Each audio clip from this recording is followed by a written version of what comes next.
All right, I'm here with Yohami, who has quite an interesting story that I wanted to share on the podcast. So, you went from semi homeless to millionaire. Can you tell us a little bit about your background and how you went from basically the bottom to the top? Well, I mean, the top is a really high place, man. Yes. I wouldn't say I'm in the top. Let's say that I escape the middle. Uh, I mean, I'm from Venezuela. I was poor, but everybody's poor there, so it's not a particular story. Mm-mm. But I became a. I was a musician, but I didn't have money, so I started making flash banners. Then I started getting jobs in Craigslist. Then I escaped Venezuela when it had a military coup. I went to Argentina with nothing. Uh, then I built a company that I bankrupt in like a year. Then I did another company. Then I switched to making games and eventually had a lot of money in Buenos Aires. Then I built a recording studio. Then I made my ex-wife pregnant twice, so I had to move to Liechtenstein, so I was broke again because the price difference here from Argentina to Liechtenstein is insane. Then after a few years I was making money again, and that's more or less the shit. It's going up and down. Right. So it's like a process of like figuring out how to maintain the success you achieved, so to say. Yeah, well, the world changes and sends you to the curb and fucks everything up. Yes, I remember you because this is like the second time we tried this. You mentioned that you started in the beginning when the internet was not a big thing yet. So Yeah. how did you follow like because you were early with the trend? Like was that something you knew that was gonna boom or? Yeah, I mean, as soon as I saw internet, I saw the future, literally. Yeah, that Uh, makes sense. I just had no way of making it happen, but I tried to do something that was kind of like Facebook. I tried to do something that was kind of like YouTube. Way, way fucking early before anything existed. But I was not the only one. It was obvious that everything was going to come into what is now for if you were early. I got a job in a company called locasea.com. It was one of the first .coms. This is in year 2000. So I Hmm. got hired there because I was a musician. I was doing audio editing for cartoons. And then one day there is something called Macromedia Flash that came that allowed us to do animations, and everybody was afraid of using it. Hmm. And I took it because it had a timeline, so it was similar to my music editing software. So I can do this shit. So I started making animations at that company. Then that turned into making. I left that company to become a teacher of that software in an institute. It's like a gradual progression. Yeah, so from teacher, I was teaching big corporations. You know, they send companies to learn software in institutes. So I was one of those teachers, and of course, my students were really lazy, so they started hiring me to do the job instead of learning what they had to learn. Oh. So that turned into me being a freelancer that was paying more than the job. Then when Venezuela went to shit, I stopped taking client works from local clients because there was no money, Hmm. and I switched to taking jobs from United States and London through Craigslist. And just when I was doing fine, that I was finally middle class instead of a fucking broke piece of shit, then the country went to shit again. So I had to leave everything and start back in Argentina. It's just ups and downs. Ups and downs, yeah. Talking about being a teacher, now obviously you just released a book, which is Yeah, kind of like your your blueprint basically on how to improve in life. yeah. How did you map this out? Because like if you, I mean, I read the book and I think it's a masterpiece and it's like Thank you, man. very it's sequenced, but also it doesn't feel abstract. So there's like exercise and actually you can use it. Yeah. So how did you come to map this?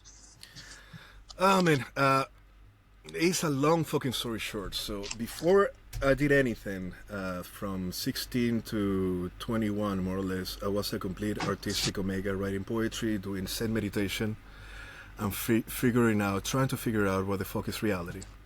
Hmm. I was an omega. I was shy. I was a virgin.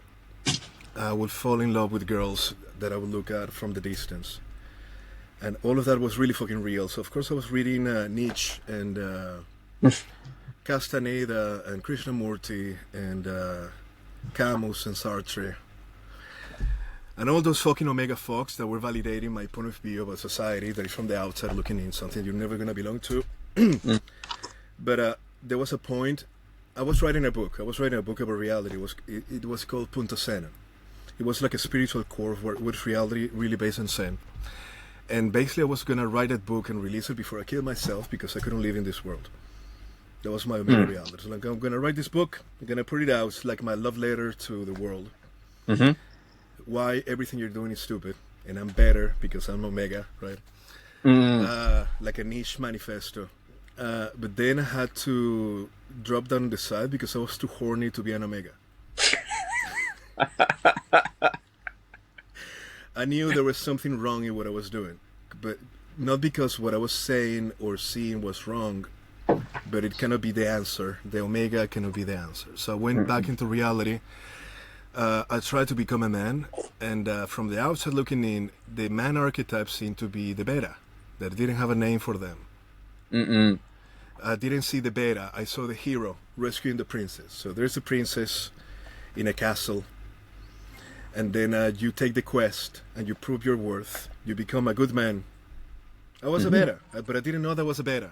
I thought that was being a man, as opposed to being a jerk or an alpha, because of course as an Omega, I hated the alphas. So I became a beta, and I was a beta, a really fucking warrior knight, fighting for 7 years or so. That's when I started the company. I was a fucking rescuer.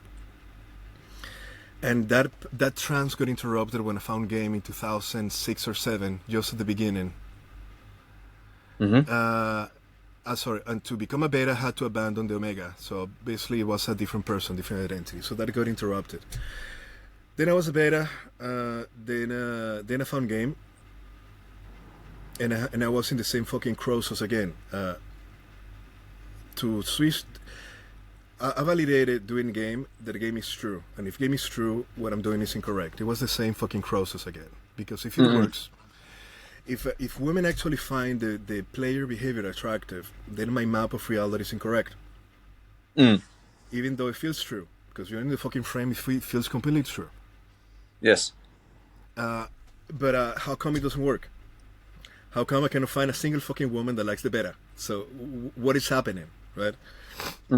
So I went completely, I burned the company, I went solo freelance again. And I switched completely to being a POA for a few months. Then I switched to player. There was a different archetype. That is not the guy considering that attracting women is an art. But being the guy that women find naturally attractive without you having to do much, just being the center of the social life. And I was doing that for a couple of years. That was a major switch in everything that I found to be real about the world. And at that time, there was complete reality as well. A completely different person, completely different reality. And then in 2010, I was for a little while away of the game because I had a girlfriend. So all that energy that I was using in game and PoA had no place where to put that energy. So I went online and I found blogs. So I became a rabid commenter on other people's blogs, telling them, because I'm still the Omega in some level, everything you're doing is wrong. You motherfucker, I can say you from the outside. You motherfucker, you're pretending. Don't pretend, be real. So I became a coach. Because people really liked the insight that I had. Because I had the fucking real transformation. I went from incel to beta to super successful player. Where people were still trying to get themselves out of the comfort zone of just talking to girls. And I had done way more than that in many other fucking different places. So I started teaching, and that was from 2010 to more or less 2018. So 8 years of talking to guys. And in the process, I went back to game. I spent another year and a half or 2 years being a player again. Then I got my ex pregnant, so I married, and that changed my life again. But that's a new perspective, and being a father. So figuring my own fucking life while teaching guys how to get laid and how to become men from the outside. And something really interesting that was some guy would come with a text from a girl. And at the beginning I was really fucking timid. It's like, okay, if this was me, but I don't know the girl. I didn't see her. Mm-hmm. I don't know who you are because I know you through the screen. But this Mm. is what I would say in this context, just based on the fucking text. And Mm-hmm. the guys would send the line, and the line works like this was me. Mm. And that was fucking amazing that I could see that just a word or a comma or a break in a sentence on text worked just the same as it did for me in real life. And this was for Mm-hmm. me. So the girl doesn't know. But that was fucking amazing. That proved to me that social interactions were just based on Lego pieces. It were completely impersonal. Because if I can take a conversation from anybody and just insert a few words and it completely changes the magnetism and the polarity of the conversation, this is not about who you are. This is like some old scripted game that has been up there for, I don't know, since millennia. And we are just role playing it. Right. So that was fascinating. I was doing that for, I don't know, 8 years. Then I got bored. Then I was also really busy making money. So basically I stopped for a few years. And then I got divorced. So I was again back in the world. And then I'm on Twitter and I'm chatting. And I see that it's been like 20 years since I started this fucking bullshit path. But people still need the message. Mm. Then I was like, okay, how am I going to do this? Because I don't want to write a book about getting late. Because getting late is not the situation. Getting late is not the problem. Mm. If you're the right type of man, getting late is offered to you every time you're out. It's offered to you by every woman. So how do I communicate this to a guy? How can I write a system who's going to find a person, a man, in any situation and find a way for that consciousness into the place where they can find the answers? Because after you're in the place, you don't need a guide. It's going to come naturally to you. But how can I make that transition? So that's the book. That is, yes, in a way. Well, when I read the book, I also had the feeling that it wasn't just a guide. It's more like a guide for life. That's how it feels for me. Yeah, because Yeah. it's all the same.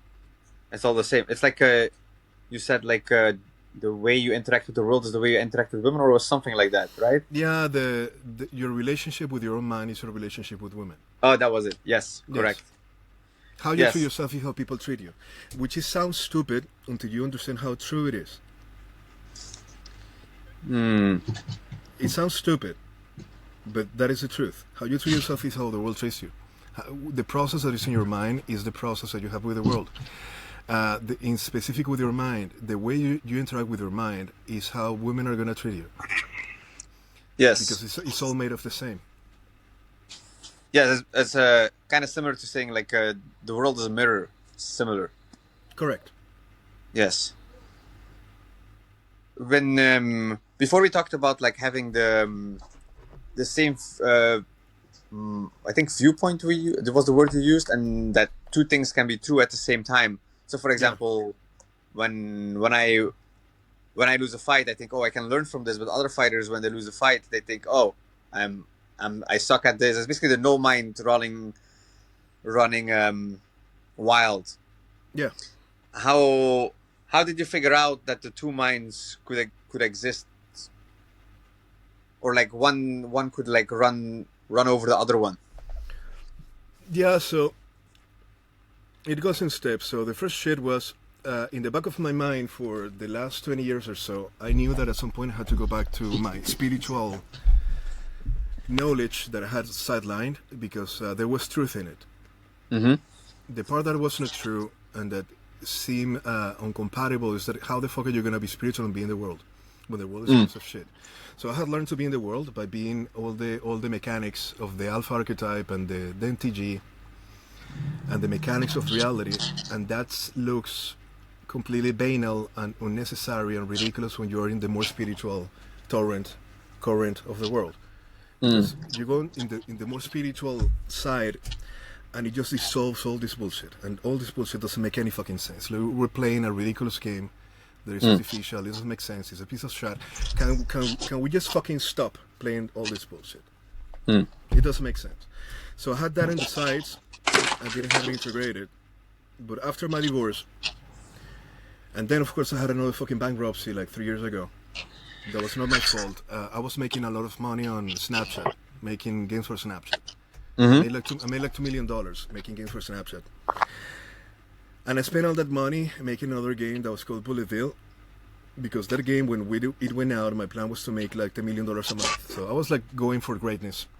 And then my plan gets fucked by Snapchat because they shut down games. So they shut down the channel. And I was again, it's a fucking rupture that I've been many times in the past. It's like, how come I'm so confident that what I'm doing is winning, but I can still be sidelined by reality in something that is not my fault, but I should have seen somehow. So I'm being blind to shit that is going to happen. And I'm stupid enough to, even though I'm a fucking genius, I'm stupid enough to fall in the same trap, and I put myself in the same place where I've been before. Because it's not new. It's the same fucking place. With a different costume. So I started loading again my spiritual knowledge and doing a lot of meditation, trying to see myself and understand why I'm stupid. What is keeping me stupid? How can something that feels so real be wrong? But I cannot see it, because when I look for it, I'm blind. I'm completely blind. So I start looking at myself with that angle. What is in reality different than what I'm seeing in reality? Because I made a map that works 80% of the time, but the fucking 20% of the time fucks me up, and I cannot see it. And it cannot be just mapping more if my mapping tool is broken. Right. Make sense? That makes sense, so yes. So it's not going to be mapping more, but if it's not mapping more, then what the fuck is it? Because when I go to the no mapping, there is nothing, there is openness. So what the fuck is the solution? So I was in that loop, and then for like a year and a half, and posting on Twitter and bullshit. Then through fights with people on Twitter, I find things to explore. And this is something that's in the other podcast. It's I was in for a couple of days. I just uninstalled my system, so I'm not running my. I had my bottom frame, top frame, how to switch, dominant, submission, all the rules, all that shit attaches, and I had that as a flipping of frames. Then I'm in a supermarket one day, and I'm not running my system, and I do something for the first time that I had not done ever before, or maybe I had, but I didn't have a name for it. That is, I don't switch from bottom frame to top frame. I see through the both at the same time. So I was at the same time submissive and dominant, which is not logically possible. Makes sense? Yes. It's not, as a normal understanding, you cannot be both submissive at the same time. You cannot be both reactive and active. You cannot be leader and passenger. But for that period of time, I was looking at a wall, while feeling, it was a really simple process. I was feeling the problems of my life, their emotional problems, and how walls feel that they stop you. When you have a goal, you feel the pressure, you feel the tension, you have all the emotional energy. That is a map of your life, but at the same time I was in the supermarket just looking at a wall, and I realized that that's a real wall, and the wall is not telling me anything. So I'm living in two realities at the same time, and that created a dissociation. And in my mind, that created a dissociation of the frames, so I was in two frames at the same time. I was in the real world above, and in my interior mind below. And I was not trying, like, for the last 15 years to switch. I was not taking a preference. I was not saying, fuck you, submission, I'm gonna go in dominant. So I just let them run, and for like a couple days, I was in a really strange state where I could feel through two minds at the same time, and none of them taking priority over the other. Basically, that's what they call enlightenment. Make sense? Because you stop identifying with a mind, you stop taking preference, so you let it be, which feels scary as fuck because you lose control. Yes. It feels like you're gonna die.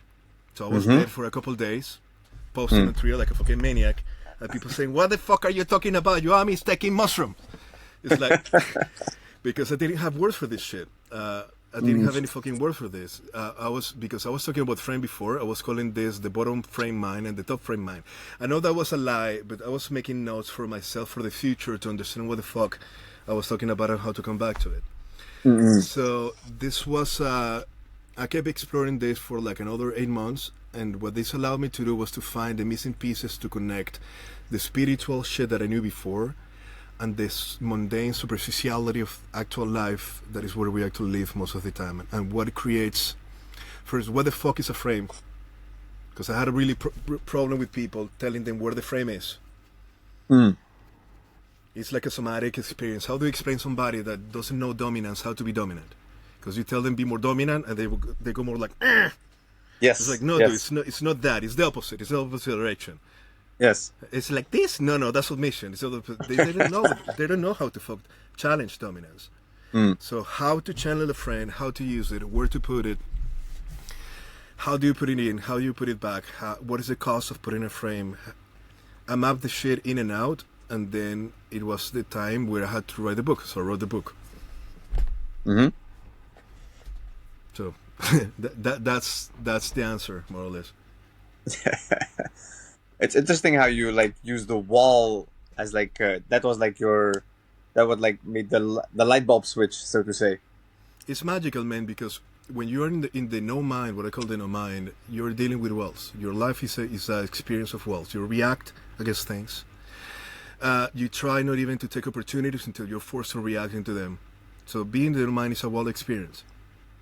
And we all know that fucking shit. You see the opening, but the opening scares you.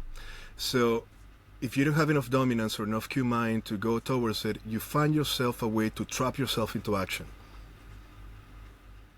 This is basically now you're referring to when you talked about you with Snapchat, right? This is similar.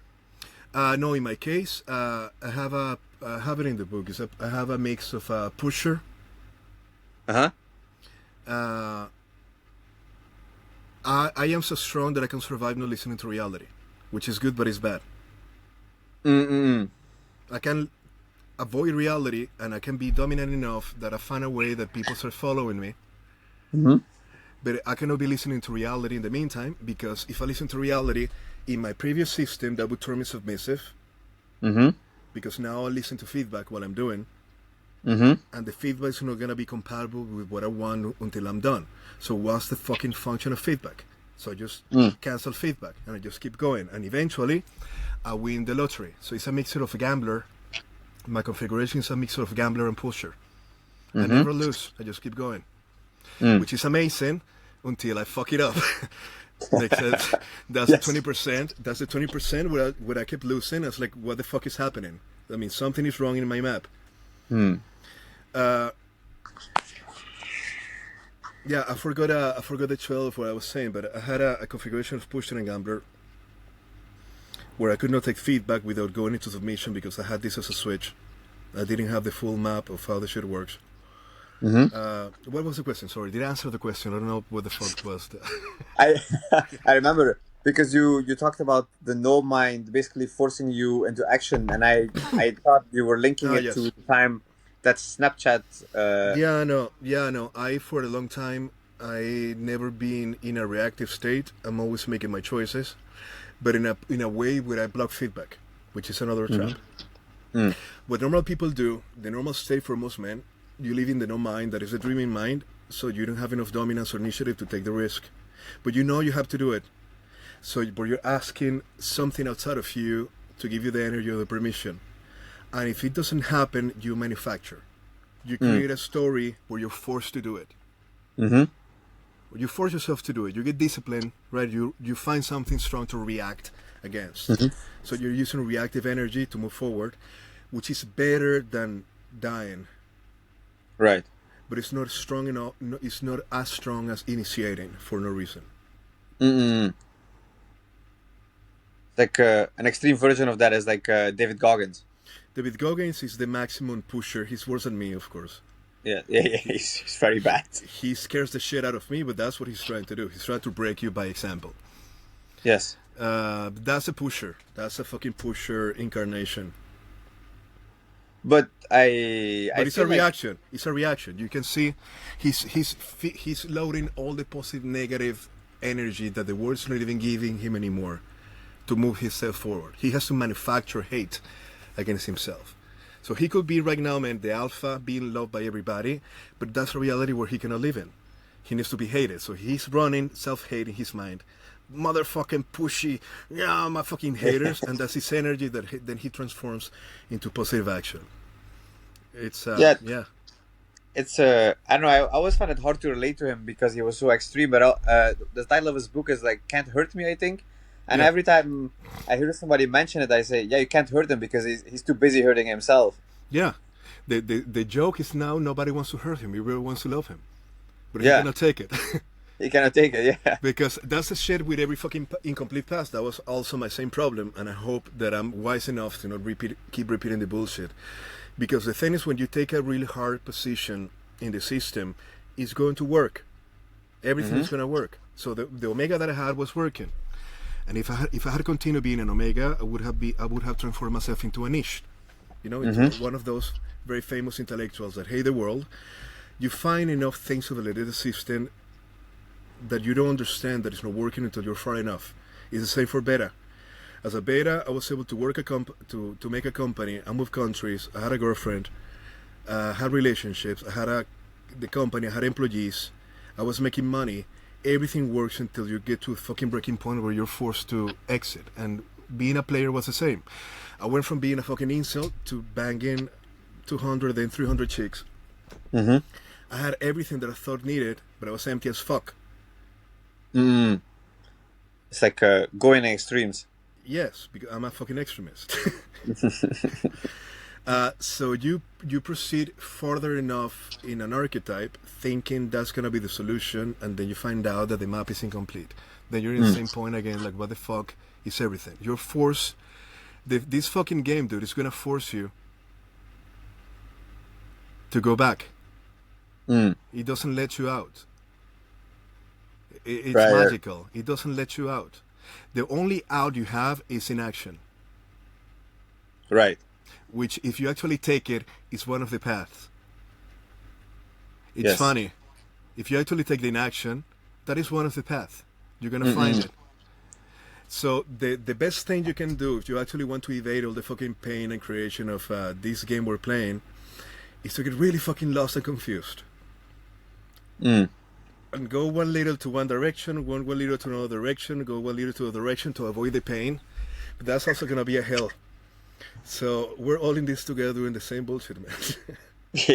That's how it. Yes, that's how it feels though. Yeah. It's like everybody feels. Yeah, the majority of people are lost. Yes, but we're all doing the same. Yes. Somebody recently said something interesting. He's like, he said like he said he figured out the system, so he made like a lot of money in the stock market. He retired like when he was in his late 20s. He's now early 30s, and he basically said like the game is rigged. I was like, okay, and then he's like, but the game is rigged in a way that it's built for everybody to win, and you have to find a way to win, or your way to. No, he said your way to win. He said it's out there. It's basically like you saying you have your map. Yes, but I can tell you, man, if what he's saying is true, because in Instagram you cannot trust anybody.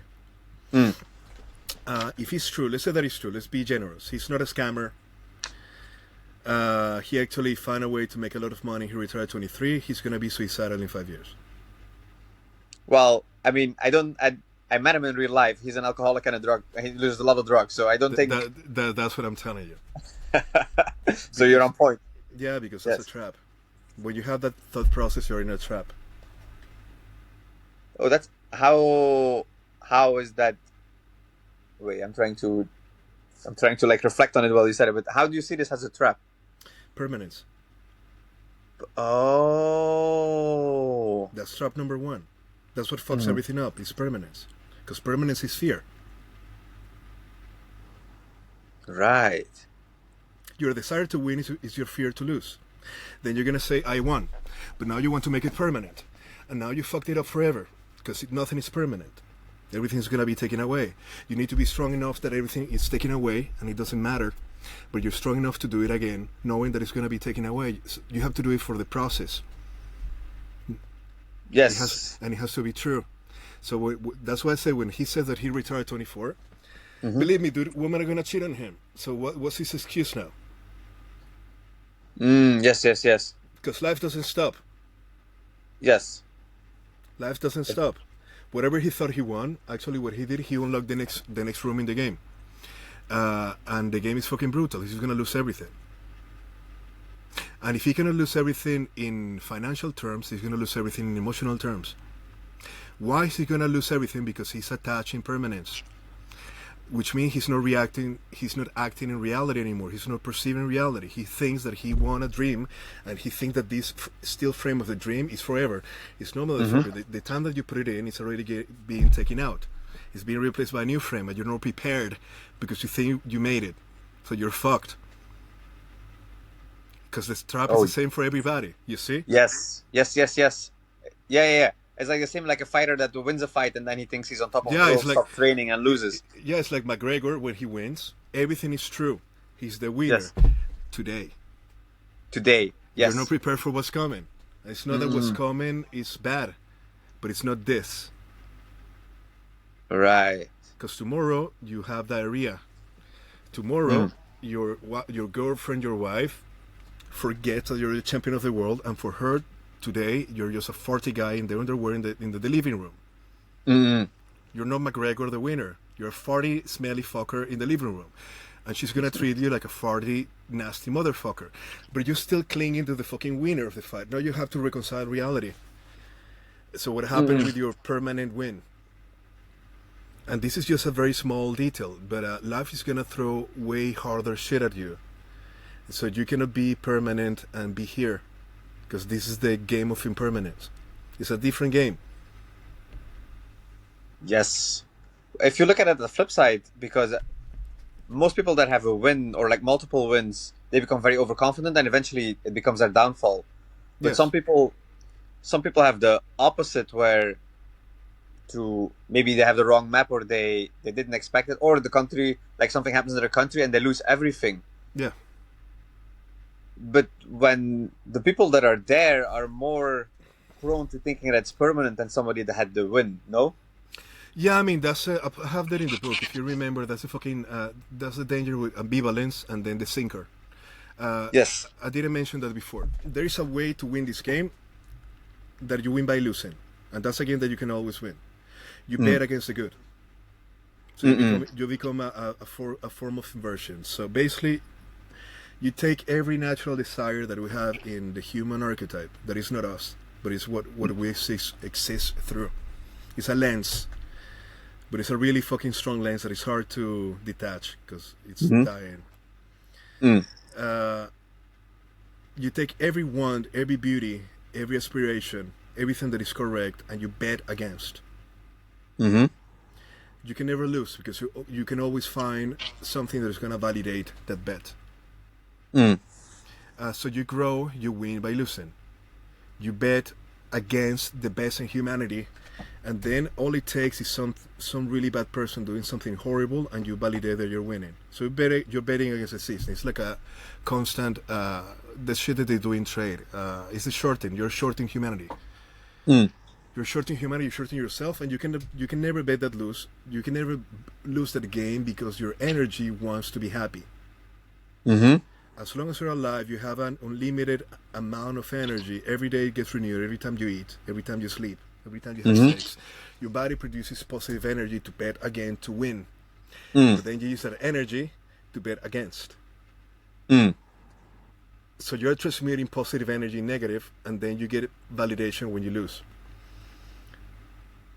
Every day you get a new opportunity to reset, but you use it to bet against.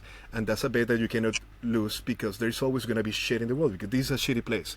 It's a beautiful place, but it's also a shitty place. You're going to find everything in this place, right? So the thinker finds a way to avoid the pain by transmuting pain into pleasure. And there's not a stop for that game. You can go slow. I mean, there's a stop, because eventually you're going to find, again, it's another archetype. You're going to get so good, you're going to be so down in hell that you're going to be forced to pause and choose. It's basically hedonism. Yeah, but if you really go for it, you're going to find the same fucking spiritual mirror telling you that you're fucking idiot, because you're going to find the truth. You cannot fully escape. But that particular one, the sinker, can go really fucking deep and get really fucking negative. So, you know, that's the cynic. Right. That is the realist. Yes, you mentioned it in the book. man. That's a realist. That's a cynic. That's the friend of you that tells you, "What are you even trying?" Mm. I mean, I don't have those friends anymore, but I had them in the past, right? What are you even fucking trying? Yes, I feel like that's a lens that a lot of people adopt, though, especially That's and it's a self-defensive lens. Yes, a lot of people adopt it to protect themselves from pain of losing. They transform losing into winning. It's like a kid's play. It's like paper breakers, rock paper scissors. yes, If losing hurts me, oh, I find a way to making losing nurture me. Haha, haha. Mm-mm. And then they keep paying this fucking cost because now they're good and bad, which is not something you should do. You should let bad be bad. Yes, that is something that sometimes parents use, though. Yeah, of course, man. Yeah, that's like I hear it with a lot of parents where they're like the kids they fail at something or something bad happens and they immediately are there to like give their lens of it, and then as a kid Yeah, it's probably hard to understand. they're fucking up the kids. Yes. They're fucking up the kids. They have to. Parents need to teach the kids that it's okay to fail, in the sense that it's okay to feel bad. It's Mm. okay to feel bad. If you don't like feeling bad, then get better, motherfucker. Win next time. But when you Yes. fail, that's okay. The world didn't end. You lost, but you know we're still here. You still Mm. have food. People still love you. But you failed. But you don't like failing. Get better. It's okay. Mm. Like yeah, improve yourself. Yeah, improve.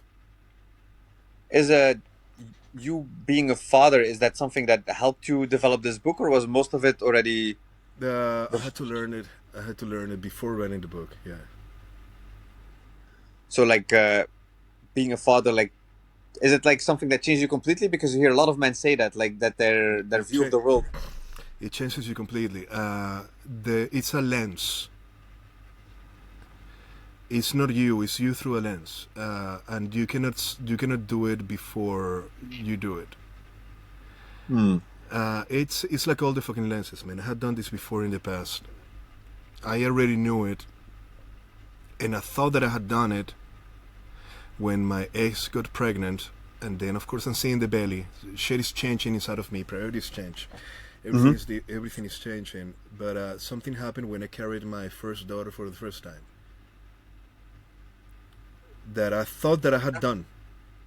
That is Mm-hmm. becoming a father. I thought that I had done it. Mm-hmm. Because I was there in that room when my ex was giving birth for 24 hours. Then I see my daughter coming out of her. But when I held her, I changed forever. And I didn't know that was there. Mm-hmm. I had prepared mentally. It has nothing to do with that. It's a lens. It's a version of me that already existed. Mm. Really fucking interesting. Mm-hmm. You have instances of that when you are helping a friend from a superior position. You can go in the role. Makes sense? You can go in the role. You can play the father role. You know what it feels. But when you install the lens, it's who you are. Mm-hmm. Really fucking interesting. And it's basically it's unconditional love with unconditional responsibility at the same time. Mm-hmm. And it's something that is in you that is never gonna go away. But it didn't exist a minute ago. But it's you. It's fascinating. Yes. It's you forever. It is true, but it was not here a minute ago. Mm. But you're now forever responsible. Forever responsible in a way that is completely natural to sacrifice everything just so other person survives. Yes. I could understand that thought process. I could empathize. I thought that I had already done it because I'm living with a woman and I see the belly. Mm-hmm. I'm loving the belly and I have a relationship with the belly and the kid and I see the kid. But in that moment, it became real. And it was really different than me understanding the process and then being that through that lens. Really fucking interesting. Then of course everything changes because the way that you deal with conflict is really different to being the boss of a company or the boss in a relationship or a player or a partner or a husband than to being a father. It's completely new. It's a different lens of reality. It's completely different fucking... It's different. It makes you see reality through a different lens. It's a different reality. And that is in the book. That's how I'm talking to you when I'm talking. That's also good, because that allows me to write to you, telling you're a fucking idiot while still loving you. Makes sense? Yes, yes, It's not yes, combative. yes, yes. I'm pointing at it to everything that is wrong with you through love. Mm. I'm not fighting you in the book. You probably feel that when you're reading the words. Makes sense? That's me, Mm-hmm. father archetype. Mm. I'm being compassionate but brutal at the same time. I'm able to point at everything that is wrong, but I'm filling the gap between potential and who you are. Mm. Because without the father archetype, the alternative would be a nagging archetype. I mean, I'm either going to be a man next to you as a brother, but Mm-hmm. if I'm talking next to you as a brother, I also don't know what the fuck we're doing, because we're in this Mm-hmm. together, right? Yes. It's like, let's go there, man.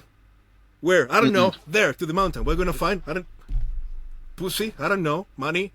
We'll find out. Mm. So we go Mm. together, but we're together in the fight. But none of us know what the fuck is happening because we're in this together.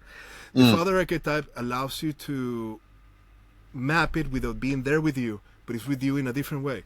Makes sense? It's calling you from the Mm-hmm. top. That's father archetype. That's what I'm doing in the book. I didn't have that before having kids.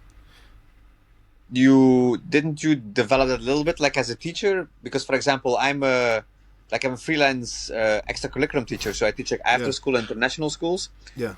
and maybe the how you say it, because it's after school, obviously I have a different relationship with the kids than if I would be in a normal school environment. Yes. Because after school they're more relaxed, but I feel like it. I'm not saying it's the father archetype, but I can kind of relate to what you're saying, if that makes Yeah. sense. I mean, it depends on how you do it. But again, you can do this in different levels. The difference with being a father is that the lens actually gets into you on a core level. Mm-hmm. So, of course, you're going to have some of that when you're teaching. But imagine if one of your students is your kid. It changes everything. Yes, of course. So that's the difference. That's the Mm. difference when you actually do it. Do you have kids? No, not yet. No kid yet. You're going to see the difference because it's in the direction that you're pointing. The difference is how deep it goes in what I call the stack frame. Because Mm-hmm. when you're teaching, you're using the lens, but it's on the surface. So first you are Alexander, then you're doing podcasts, you're doing games, you're doing whatever the fuck you're doing, and then Mm-hmm. on top of that you have the teacher lens that is going to Mm-hmm. contain some father qualities that you put on the front. Mm-hmm. You stop teaching and you take it out, Mm-hmm. which is different than that same lens being put in a place where you cannot even access of how deep it is. It changes everything after it, Mm-hmm. but it's gonna be there. But on teaching, when I went into teaching in classes, I was not a dominant man. I was an omega, and I went into teaching partially to fix myself from being shy because I was a shy fucker. So for Mm-hmm. me, going into a teaching situation, I was trying to become a man. I was becoming a beta, but I didn't know that. I thought that I was becoming a man. Mm-hmm. And a man is not shy, so a man is to be able to talk to people. Mm. And for me, being somebody that never talks to anybody, that is shy and introverted, to speaking to a class full of people for 8 hours a day, from 8 a.m. to 8 p.m. with a 2-hour break in the middle, was basically me and myself giving a system shock. I was forcing myself. I was in the no mind. I was preparing life to force me to become extroverted. Mm. I put myself where I could only survive by extroversion.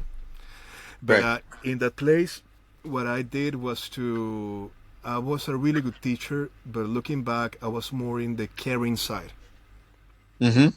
I was not a authority figure. I was a controlling figure. Really good. People love me, but my skill was developed through seeing everybody's needs and catering to their needs, caring how they can learn better. So basically, I was a mother archetype, not a father archetype, Yes. Yes. which you can be as a teacher. You can be an amazing teacher from the controlling part of dominance. Mm-hmm. You go every single person, you understand them, you map them, you cater to their needs, you pay attention, you see them grow, you feel proud, you wish the best, but you are a supportive role, sustaining them. And Yeah, that makes sense. pushing them out. That's mother archetype. Mm-hmm. The father archetype gives way less of a fuck and is on top, waiting for them to come to you. Mm. In high school, that is the professor that is really fucking strict, that everybody really wants to please. That's the favorite class for everybody. Mm. He's strict, he's not overdoing it for you. He actually doesn't give a fuck if you get it, but if you get it, he rewards you. So then everybody's like, this is the teacher that I'm gonna try to impress this semester. Mm-mm. But he's not running after you, taking care of you, launching you to the world. He doesn't give a fuck, but he's showing you how. Yes. Yeah, it makes a lot of sense. That's the masculine, that's the father archetype. So it's two archetypes. Everything goes in two, because it's the kuno. It's masculine and Yes. feminine. It's interesting that you talk about that, because now I'm just thinking about like I mean, there's not a lot of men in the teaching industry anyways, but the majority of Yeah. them have more the no mind anyways. Of course. That's very interesting. Did you ever think about that after you stopped teaching? Yeah. Yeah, I thought about that. My first, man, I've been finding this for a long fucking time. What the piece that I was missing was the two fucking frames are not just frames but they're mine, so they run at the same time. Because when I was analyzing reality as a switch, it was really incomplete. Mm-hmm. But for example, I was a really, really, really good teacher in that institute. I was there for 2 years, and every 6 months they run a contest where the students would vote for the best teacher of the class, and that teacher would get like a little bit of money, and I don't remember if they had a paper or something, but they asked the students of every year for the best teacher. And I wasn't the first teacher when they are coming to the institute. It was something that I think it lasted 2 or 3 years. So I had them for the first year, and I won it 4 times in a row. So the whole duration that I was a teacher, I won. Mm-hmm. Oh. When I went to, because I'm a fucking extremist. If I'm gonna be a teacher, I'm the best. Mm. I don't do this shit half. I'm a fucking pusher. I do it. Right. This is who I am, right? When I went to have my company, I thought that I had the skills necessary because I was the best teacher, so I should be the best boss as well. Mm-hmm. So I run my company, and I am the same person that I was when I was a teacher. Mm. And it didn't work at all. Yes, that makes sense. At all. So this shit that I was doing that made me the best teacher for 2 years in a row, I had it fucking nailed. Mm-hmm. I could be to any fucking place and teach. I didn't know I was a mother. Dude, makes sense. Right. I don't know archetypes. I just found the way to do it. I don't know anything. Mm. I just tried this way and it worked, so I keep doing it. But now I have a fucking room full of 15 people, and I'm running the map and know everybody's needs, and I'm trying to make them happy. And I'm thinking, how do I develop this person? And everything that I'm doing is correct, but it doesn't work. They come late. They come late. I can never make them happy. Yes. It doesn't matter how much money I pay them, it's never enough. Mm-hmm. It doesn't matter if I take a day off, so now they don't work on Fridays. It doesn't matter if I pay for the food of everybody. It doesn't matter if I ask them which project do you want to be happy. Nothing matters. They're never happy. Yes. And I was running the same shit with my relationship with the girlfriends that I had at the time. I cannot make a fucking woman happy. Doesn't matter what I give her. But I see the fucking parallel. And I'm facing reality. How come I was able, with this archetype, I didn't have a name for the archetypes, but how come this works perfect with students, but doesn't work with my employees, and it doesn't work with women, but it should work? What am I missing here? It's the wrong archetype for the function. I didn't know that. But then, just when I started learning game, this was 2007 to 2008, I started learning game thanks to this guy, David D'Angelo.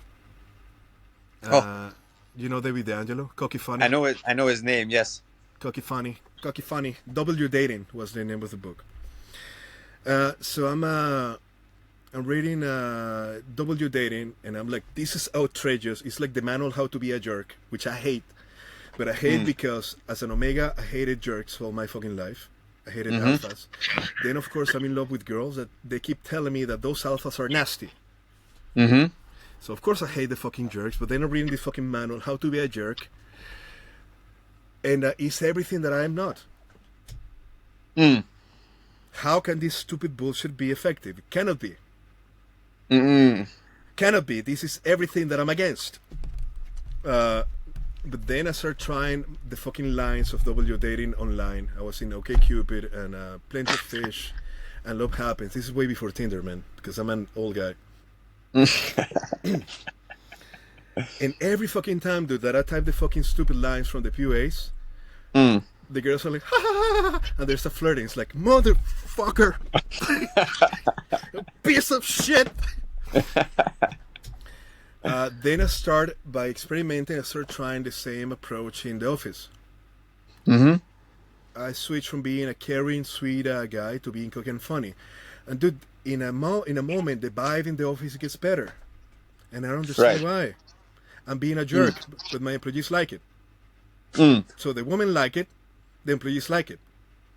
So I'm wrong. Everybody else is correct, but how? What the fuck is this? Then I understood by the end, when I closed the office, I understood finally. I mean, I didn't have it mapped yet, but I understood the power of guys like Steve Jobs, because they don't give a fuck about you. Yes. You don't get in that company because that person is gonna develop you. You're there to develop yourself, but that needs a very strong leader, masculine in the top, that is aspirational, where the rules are clearly defined, where you can see you have a reward system that when you attach to the system, things work, and when you deviate from the system, you get punished, and it's impersonal. It has to be impersonal. It cannot be made for you. You had to adapt to it. Which was the complete opposite of what I was trying to do for 5 years at my company. I was in the wrong system. I was trying to make the wrong shit. I was running a company as if I am running a personal development bootcamp. Yes. Where the more I run it for every person in particular, the more people are unhappy for reasons that I couldn't understand. It's like, okay, I'm never gonna be able to convert my company into an Apple. So I need to pause. I need to become Steve Jobs. And the next time that I have a company, I need to be somebody that people want to impress. So basically making this make the rules run in my favor, instead of me trying to sneak around the rules. Which is funny because be somebody that people try to impress is a jerk. Is David D'Angelo. So before I was able to be that person, I tried in the company. I understood. Then I switched. I had to pause the fucking company. I tried to become that person in real life, which was another fucking mind fuck for my trip, my journey of becoming different people and discovery and bullshit. I had to switch from being a beta. Now I knew that I was a beta. I didn't know I was a beta. I thought that I was a heroic knight fighting for the good cause. I see myself. I understand I'm a fucking beta. I need to be alpha. I need to be somebody that people try to impress without me forcing them to. It has to come from them. So that was the next trip. Yeah. That's quite a trip. Man, it's I don't understand how this shit keeps running. It's like I don't understand how this keeps going. It's ridiculous. I should be dead already. I mean, the people with the most interesting story always say that, though. Yeah. It's I say that a lot too. Actually, they were like, "What would have happened if you weren't a fighter?" I was like, "Probably dead." Yes. You're a fighter? I am a fighter. I'm still fighting. Fighter. I fight.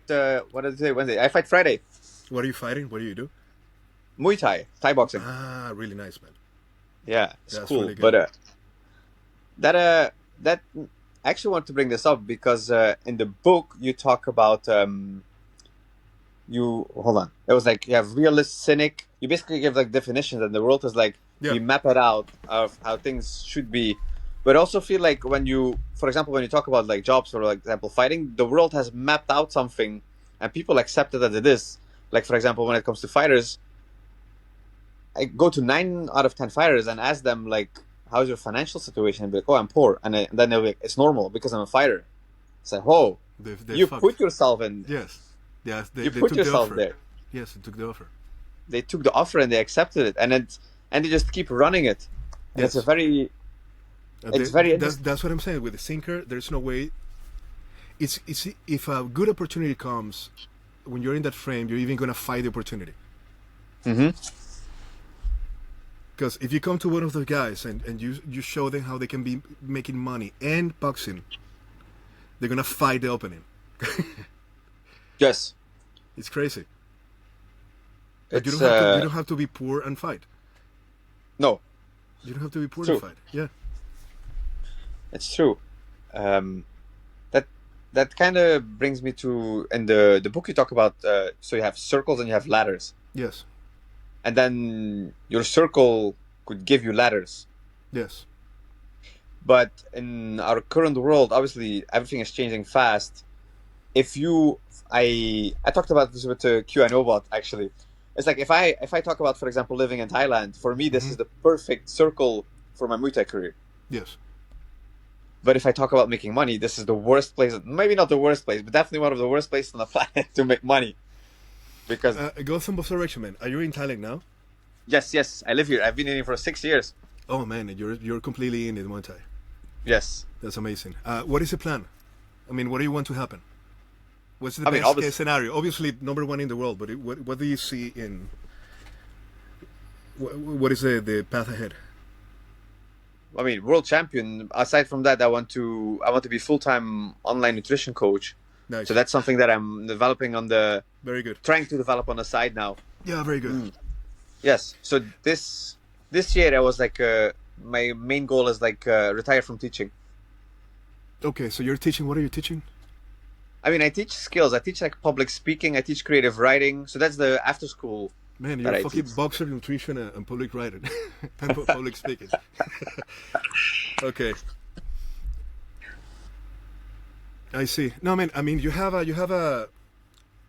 in a similar position that I was in Argentina because Italian's gonna be cheap, right? Yes. So if you find a way to make money online, you're gonna be rich. Yes. That's That was my situation in Argentina, which is really different here. In Argentina, I would make a game. They will pay me $10,000. $10,000 in Argentina allows me to live for a year if I want to. mm, So if I was making $10,000 a month, I'm a fucking millionaire for Argentina. yes. At some point, I had almost $1 million in Argentina. That's more money than almost anybody has ever seen in that country. Here, I make a game, I make $10,000, and I'm poor. I pay bills, and I'm, I'm fucked again. So Yes.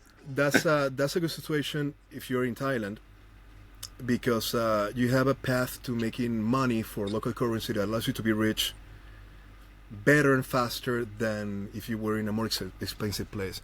So when you say that being in Thailand is not good for making money, that is true in the terms of the circle, because people are going to bring you back. They're not going to be in your circle initially, Yes. but you can find circles online or other ways of making money, and then you build your own circle after you have made it.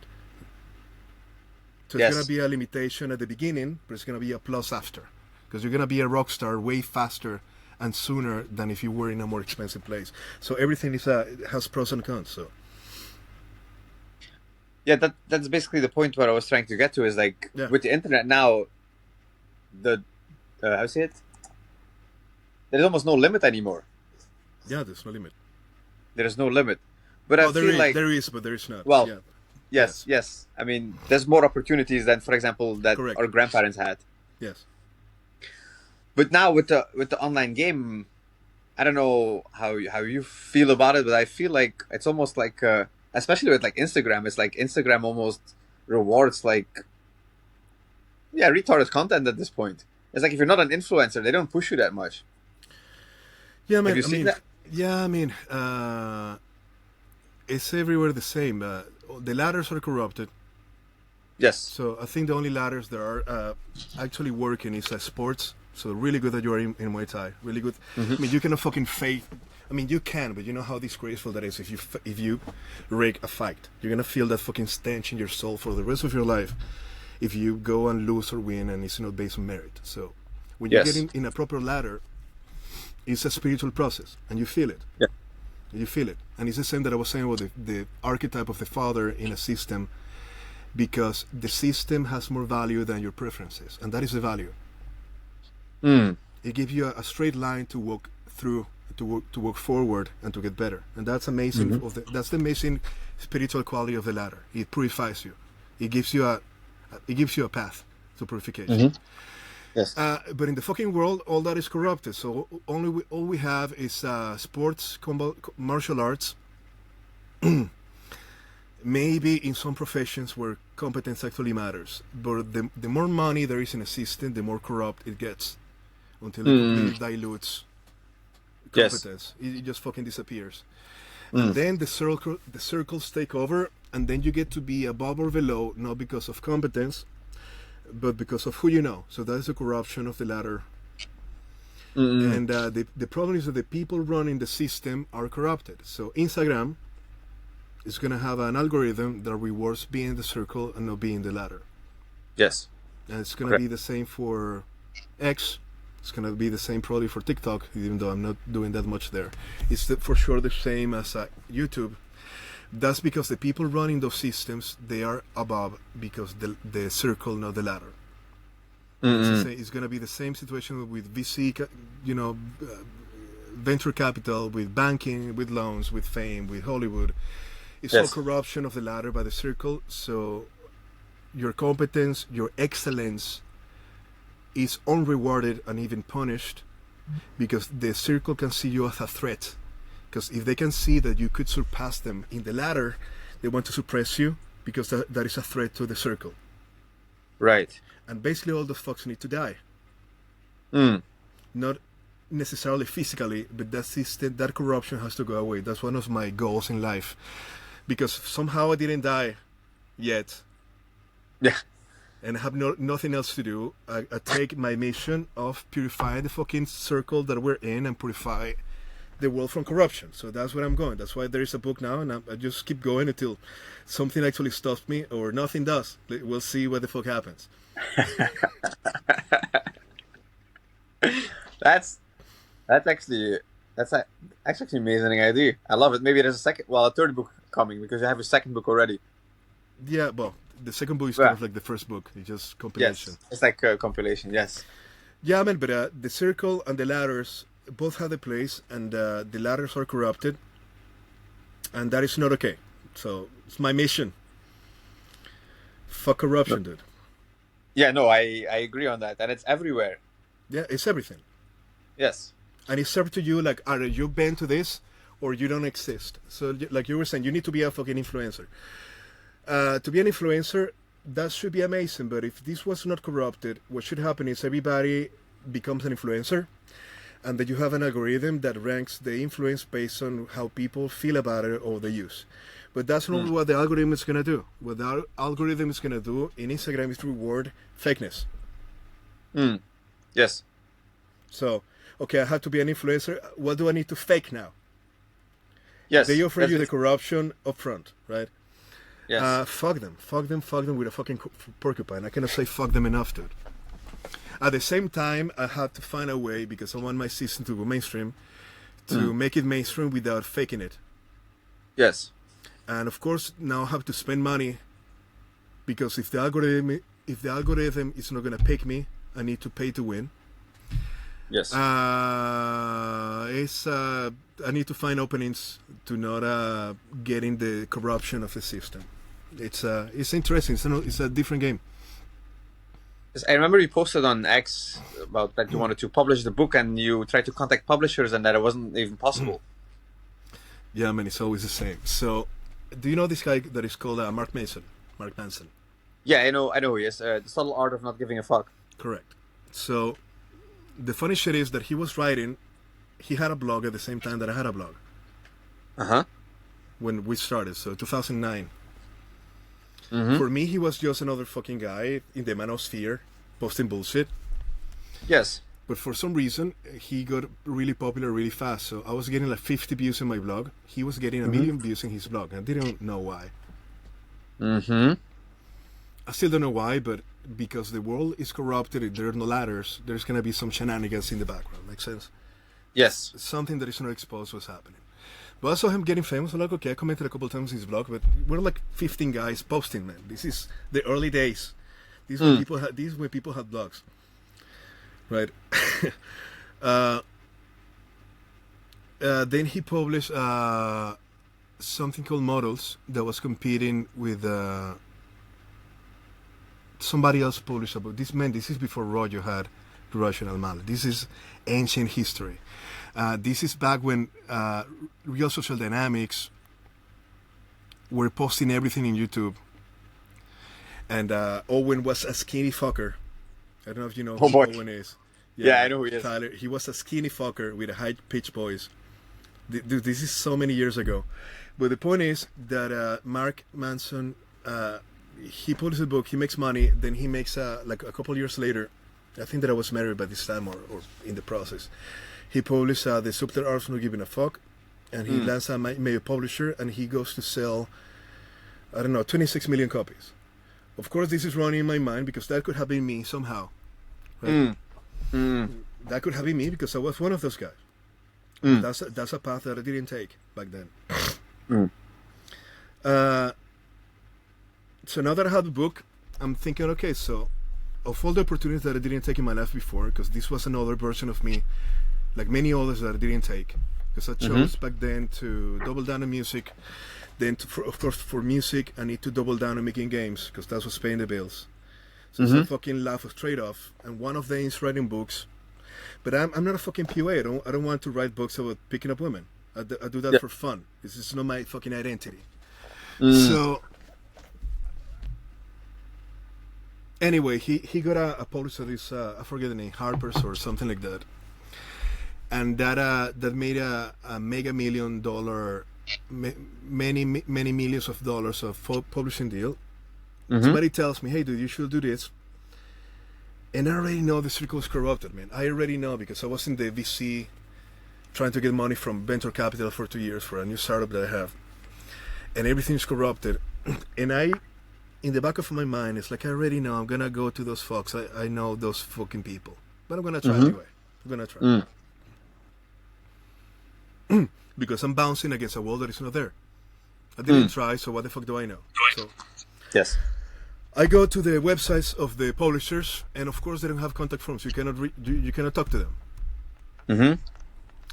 They require that you go to them through warm connections, through literary agents. Makes sense. I mean, they're the top 5 in the world.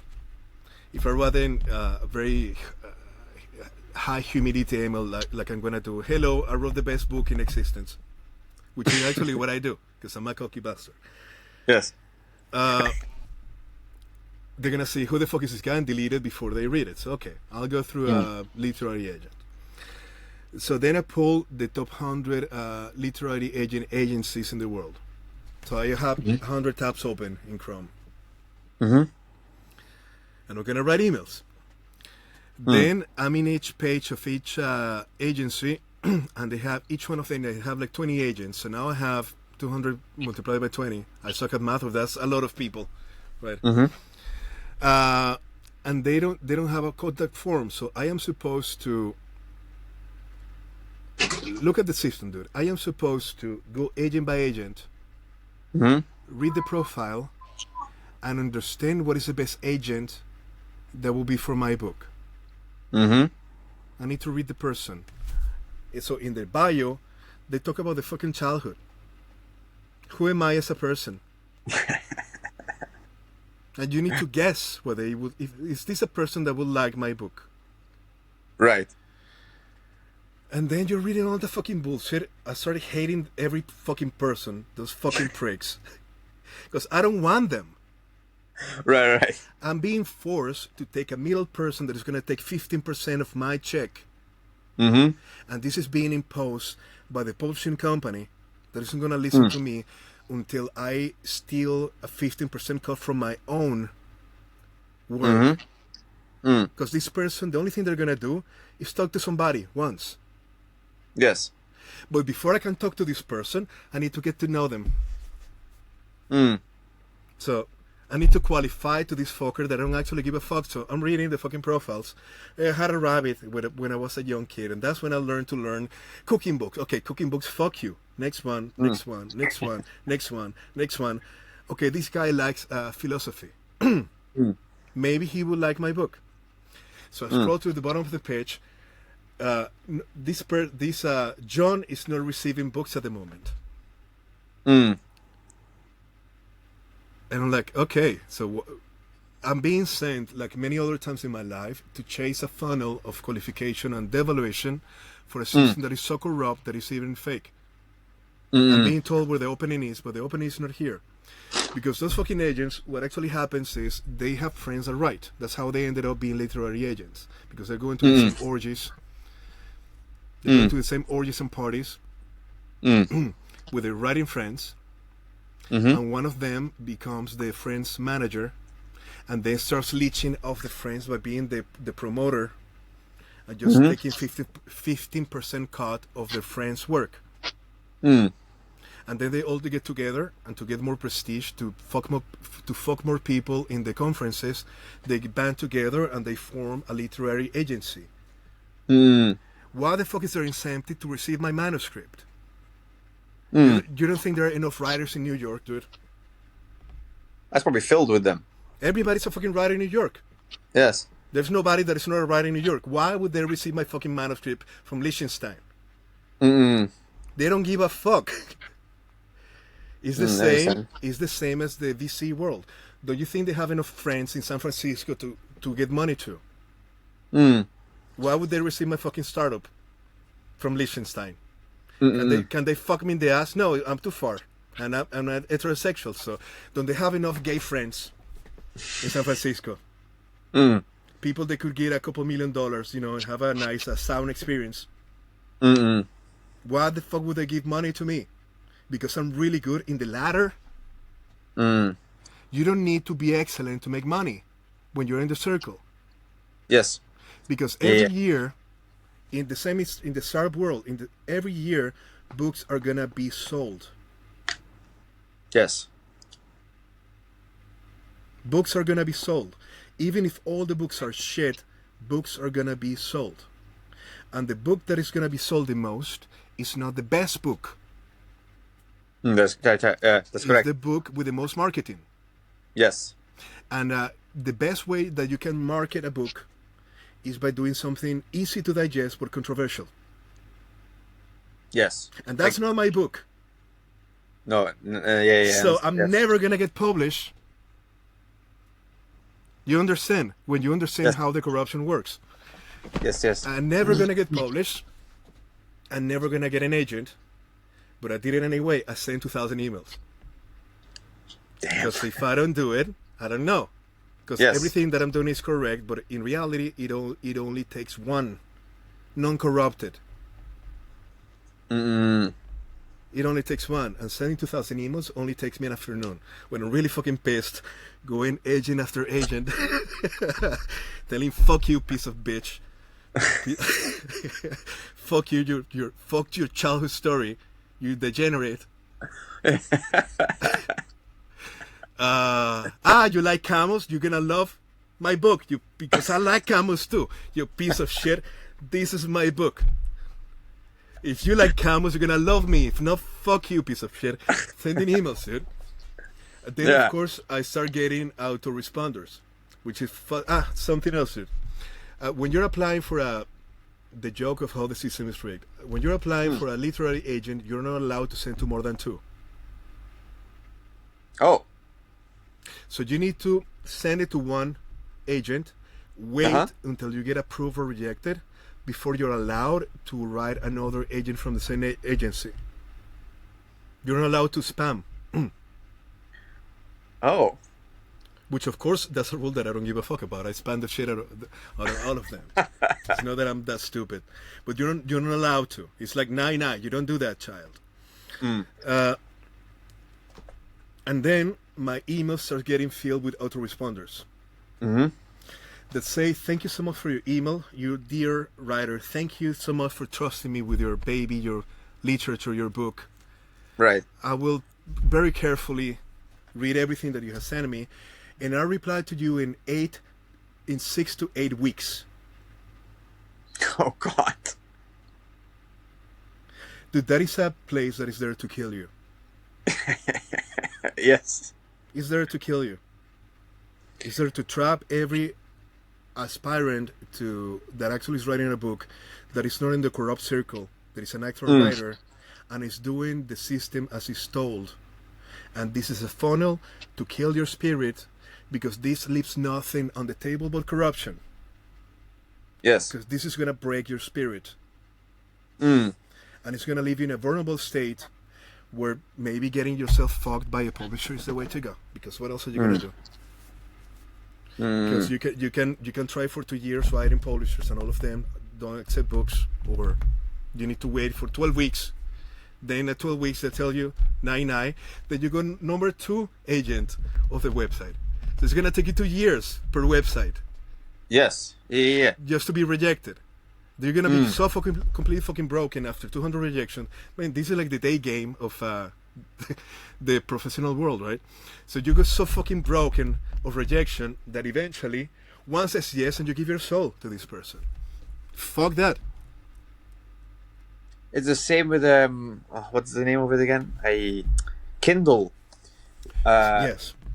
It's like when I published 2 ebooks about like Muay Thai and how to make a career in Thailand. Yeah. And people were like, "Oh, why don't you use Kindle?" And I was like, "Actually, I don't know. Like, I'll check it out." But then I look at the deals. They kill you, dude. Yeah, they kill you. It's like insane how, especially if you make turn it into a physical book, the amount of like money they take, it's crazy. Dude, 70%.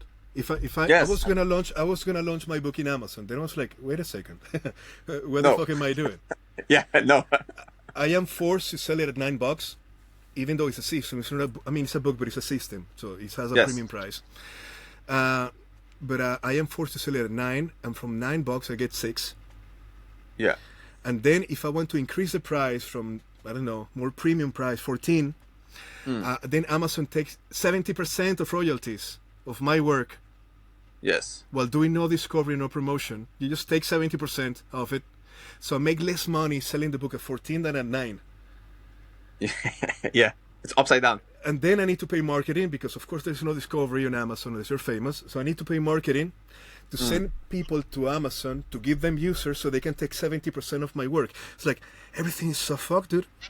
Yeah. It's insane. No, I had the same opinion when I was looking at it. I was like, this doesn't make sense. Like, this is upside down. Everything's corrupted, and they don't give a fuck. And they're not giving. The system should be in a proper ladder system. The system should not give a fuck. It should only allow you to win based on competence. That's Muay Thai. You're sick, you cannot train. Well, your competitor, he didn't get sick. He trained 2 months more. Deal with it. Yes. It is unfair, but what are we supposed to do? I mean, you can skip the competition. You train for another year. Show up in another year with better nutrition, better training, better mindset. Don't get sick. Don't party. Don't do alcohol. Don't be stupid. If you really want it, get better, dude. The act of not caring and not giving a fuck is the gift.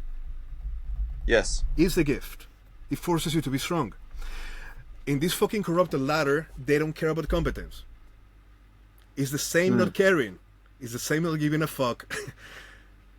But they don't care about the only shit that should matter. Yes. It's like a... It's the same... Yeah. No, say it. Okay, it's the same with the teaching industry in Thailand. It's still, to this, I have over 6 years of teaching experience at this point. But if I go to a school and I ask them for a job, they're like, no. And based on my passport, only my passport. But what is the reason? They want qualifications, or what is no, the job? No, their main requirement is native speaker. Why? just to understand better what is happening. But yeah, that is the circle corrupting. You're I mean, blocked not by competence, but by some other yes. fucking credentials. Yeah. I mean, you can obviously some schools they put it in the requirements and they don't care about it, but like in general, it's like it's something that blocks a lot of people here. Okay. Yeah. Is that a just to understand? Is that mandated by the state because they're trying to protect the local economy? I mean, sometimes there may be a reason other than stupidity.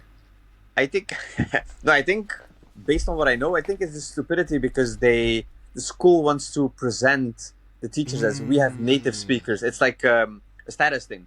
Nice. It's look at my toy. It's stupidity. Yeah, it's like look at my toy. Look at what we have. I see. You know, you Yes. can bypass that shit by making your own school, right? Yes. You can bypass. But- You can basically. I mean, depending on how much money you have, that is an opportunity or a wall. Yes. And then depends on how much of a pusher you are. You take the wall as an opening, which is what I've been doing all my fucking life. And then you go, "I'll make my school," when you could be making money in so many other ways. Yes. I mean, I've been 6 years in Thailand now. That's pushing. That's pushing. That's a long time. Yes. Yes, that's a lot of people break here. Like interestingly enough, Yeah. I don't know if have you been here? No, never. Never. I mean, it's an interesting place. You should definitely visit. It's an Okay. interesting place of like different characters. Yeah. But you see everything here. It's like you have like the guys that come here with. That's obviously the majority of the tourists. Like they come here with money. They have a life back home. Maybe they have a wife and kids. Yeah, that's what It's I've like- seen. Yeah. No, continue. They, Continue. Sorry, I don't mean to interrupt. No problem. It's like they obviously come here and then they cheat on their wife and then they start a whole new life here, which is crazy. Yeah. And obviously shit falls apart and like they destroy their whole life. Then you have the fighters here. They have the yoga people, like the spiritual people. They're down south. It's an interesting place. The fucking hippies. Yes. The hippies. They're everywhere. The yoga people in LSD. Yes. Yes. Trying to find enlightenment while tripping under the palm trees. Yes. That's funny. You should start a publishing company here and just sell the books on the islands here. You might sell 1 million copies that way. Yeah, I remember that. I'm gonna be selling them for what? For $2. I mean, I think the majority of hippies here live off mommy's and daddy's money anyway, so they can afford it. So sell it to the hippies. Yes, So sell it to the hippies. That would work. Well, I mean, I have the Muay Thai. You can be my ambassador. You know. sure. I mean, that's the interesting thing about the book is like if you look at it framework wise, you can easily apply it to fighting. It is. Man, it applies to everything. I try Yes. to make it. I try to make it abstract enough to transmit the abstraction so it can be used everywhere because it's always the same game. It's always the same. So It's always it's always the cue no mind. man. It's your mind and the frame. It's mind and frame. Yes. And there's the above frame that is masculine, the dominance, and there's the below frame that is the feminine and the submissive. And as men, we the trap is to completely, correctly suppress submission, but then incorrectly use that to block feedback. And for example, when I was saying in the ladder, the spiritual quality of the ladder, when you look at it, the ladder, the virtue of the ladder is that the not caring is that it requires a submission. But we as men, we don't see it like that because we find the masculine. Make sense? Yes. We find the masculine in the I'm gonna be the best. So we go in the dominance. Hidden in the dominance is your submission to the system. We don't even look there. Make sense? We go in there. You go forward, but that is the proper place for the bottom frame. It's submission to what is right. You see it? Yes. Your submission to what is right is what allows you to be virtuous as a man. But you don't decide what is right. You took Muay Thai. You didn't invent Muay Thai. You can know in Yes. Muay Thai say, I have a new technique, elbow in the eye. Right? It works in the real world, but it's not Muay Thai anymore. So you don't have the freedom to create. You have to submit. The submission, that's the bottom frame. And it was a trick for me to find it because I don't want that shit. I want to be the dominant motherfucker at all times. But I had to find it because that's my fucking blind spot. That was my blind spot. I need to learn to allocate the fucking frames where they go. I don't decide the system. I can create on top of the system. Yes. Makes I'm just makes yeah, yeah, sense. it makes it So yes, it makes a lot of sense. the point here is that I retain the choice to decide what I submit or not. Mm. That in your case is I go into Muay Thai. You decided Muay Mm. Thai and not MMA. Yes. Sorry, not MMA. The what is the fake one? The wrestling one, the one that is fake. Oh, WWE. Yeah, correct. You decided Muay Thai, not WWE. Because Yes. in WWE you can do elbows to the eyes, right? Mm. But then in WWE, if you want to kick really fucking hard, knock somebody out, you're committing a mistake. Yeah. But that is allowed in Muay Thai. Yes. So you choose the system, but then you submit to the system, and from submission you find dominance. We're playing the polarity all the time, but it's invisible. It depends on your polarity. It's just fucking invisible what you're doing. It's funny you mentioned that because like when you talk about like building a system on top of the system, I remember one of my fight camps. I was playing a lot with like head movement and dropping my hands, Yeah, and the head coach just got really mad at me. yeah. He was so pissed. But then he came to my fight, and I pulled it off in the fight. Like I slipped That punches and that's beautiful, man. Because you can create a style. yes, You're gonna have a trade-off. Maybe you expose the head. You're prompting. You're creating an opening. Man, it's so fucking beautiful. The more you get in the system, you're gonna see how this applies to everything. You lower. You're creating an opening. You're inviting a movement for the opponent. exactly. You're creating the opening, right? Yes, Basically, you're controlling your opponent now.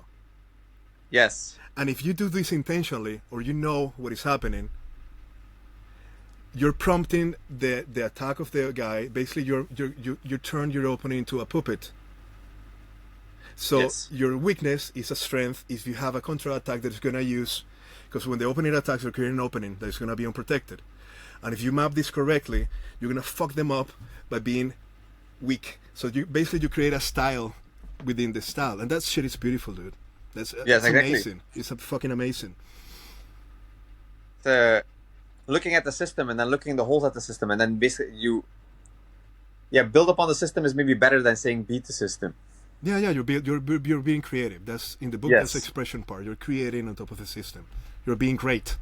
You go from being good to being great. You develop on top of. That's actually what real competence is. It's like creating. It's amazing. That nobody gives a fuck anymore. But we're gonna bring that back, dude.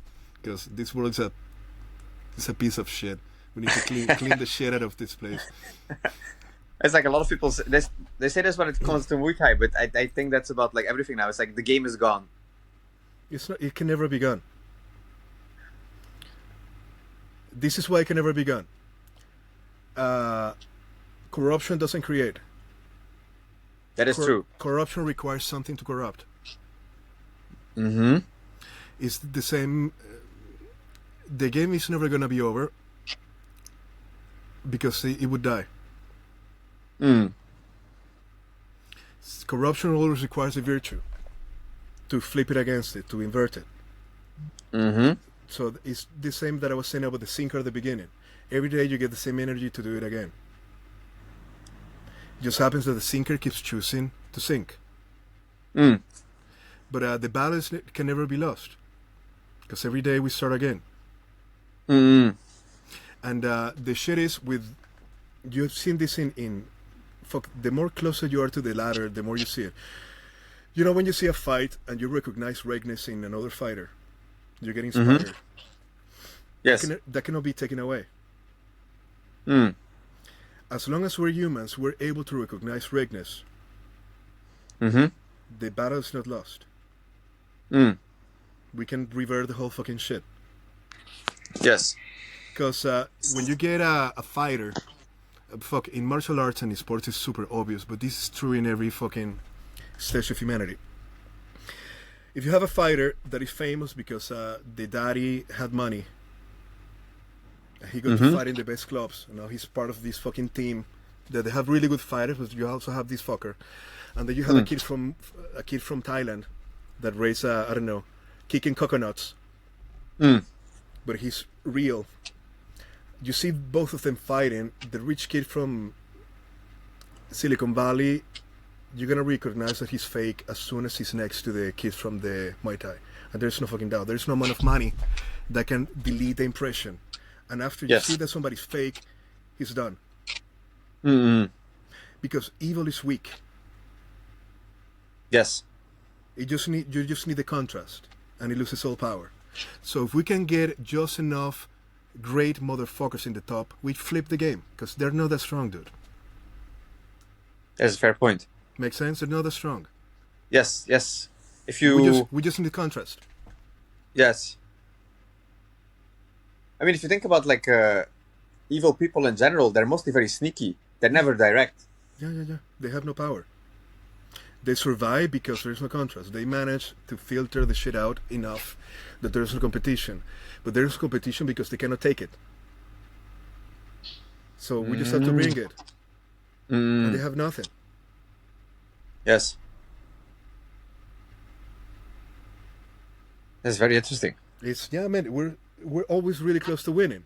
It's just we buy the message that we can't. It's like your friends that they were told you're a fighter, so you're poor, but you accept it. Then the evil doesn't have. It's like they keep eating bacon and barbecue because you're too distracted thinking that what they told you is true. But it was never true. They're telling you a lie intentionally, so you don't try because they would never be able to take it. Yes, I mean, if you look at it from pure from a fighting perspective, it kind of makes sense because the majority of people that fight, they don't fight by choice. They fight because they're forced to, because they want to make. Well, they're not. Some in Thailand, most of them are forced to, but they want to make money. They see it as a ladder, which it is. But then also, what you see is like the moment they become successful and rich, they mostly leave. Well. Is it going to be the case? I'm not that close to that. Is it going to be the case when you have somebody that is choosing it? Don't they get better faster? That somebody that's doing that as a survival strategy. How strong is this? It should be strong, but I'm asking because I'm not close to that place. Wait, I was thinking about it now. Can you repeat it again? Sorry. Yes. When you have a ladder that is making money, of course you're going to have people that are there as a trade-off. So actually they will be better in a different ladder, but they're taking this one because what they get out of it, which is valid. I mean, they can even be good at it, but they're trying to escape. It's a launch pad to go somewhere else. But you're going to have people that take this ladder like you by choice. So you're going to have in Thailand kids that are going because they want money, and you're going to have kids that are going because they want to be the fighter. It should be true that people that go in trying to be the fighter are going to fuck up everybody else. They should have an extra quality. Oh, yes. That's what I'm asking about. Yeah, based on what I've seen, yes.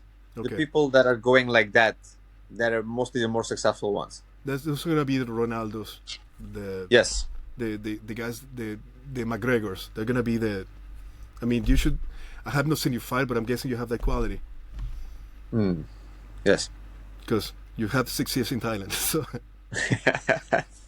there's only one person I know who was really successful in his career who hated it, didn't want to do it. But he has it's crazy, 200 fights, 90% win record. He hated every single second of it. Really? He didn't want it. Yes, he's the only person. And then that's really interesting, dude. He hates his father. That's all. He has the father. That is possible. Yeah, he has the father. It's a hate campaign. He has something to prove. He's gonna be a sinker. His winning is a defeat. He wins by losing. That's kind of Because you don't get to 200 battles without opportunities to quit in the middle. Makes sense. This is not for money. Yes. He could have quit at 100 battles. So there is something else that he's proven. It's gonna be a spiritual quest in inverse polarity. He's defeating something. Should send him a copy of your book. Yes. Yes. All right, we mapped about 90 minutes. Yeah. I mean, I have to go in 5. Anything else, dude? We can repeat this. This was a really good conversation, and I want to know more about Thailand and what the fuck you doing. Well, how the fuck did you end up there, etc. For sure. I mean, I have 3 pages of questions I wanted to ask you, and I I We didn't finished do half the first page. we didn't do shit. But I love it. That was an amazing conversation. Okay. Yeah, likewise, man. All right. Thank you very much. Aye, man. Take care. We do Take care. this again soon. Bye.